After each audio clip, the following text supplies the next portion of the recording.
You're watching an excerpt from a lecture about Madison, New Jersey and the Industrial Revolution, given on July 27, 2015. The speaker is Jim DelGiudice for the Judgson Lecture Series.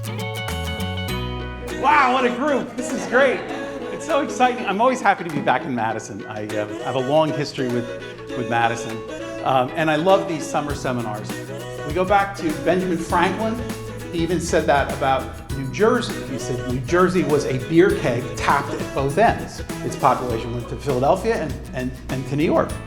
But in 1888, Eastman invented the Kodak, which was a portable camera. Cost $25, which in today's money would be about $625. Benjamin Harrison completed Manifest Destiny.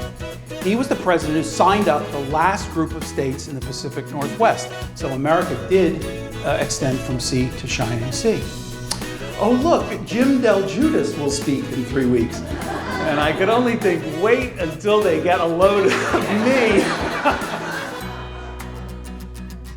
Well, Harrison was one of these Romani, and they were very, very heavily discriminated against in England. It goes back to Henry VII, who was king when Columbus came to America. He was already putting out edicts against the Romani. So they have a long, long, sad history in England.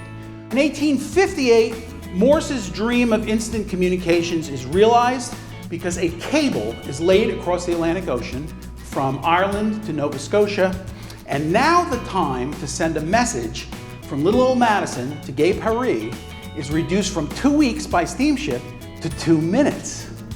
So even the steamship, in a sense, was rendered obsolete by the telegraph. The whole business model changed. Instead of you having to do this whole production of processing the pictures, Kodak did it for you.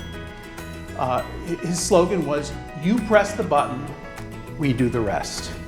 And that was an amazing thing. It allowed everybody to take pictures. Now in 1900, Kodak came out with this, which was a stripped down version of the Kodak camera. It was called the Brownie. And we had Brownie cameras for almost 80 years. The Brownie was amazing. It was a cardboard box with film in it. That's all it is. It cost $1, okay? Which again would be about 25 bucks. But it was phenomenal. It was indestructible. You took the pictures, you sent the camera back to Mr. Eastman in Rochester. He developed the film, sent you back your finished prints, and sent you back your camera again with new film in it. And if we put this next to the microphone, you hear that? Shutter still works. 110 years old, shutter still works.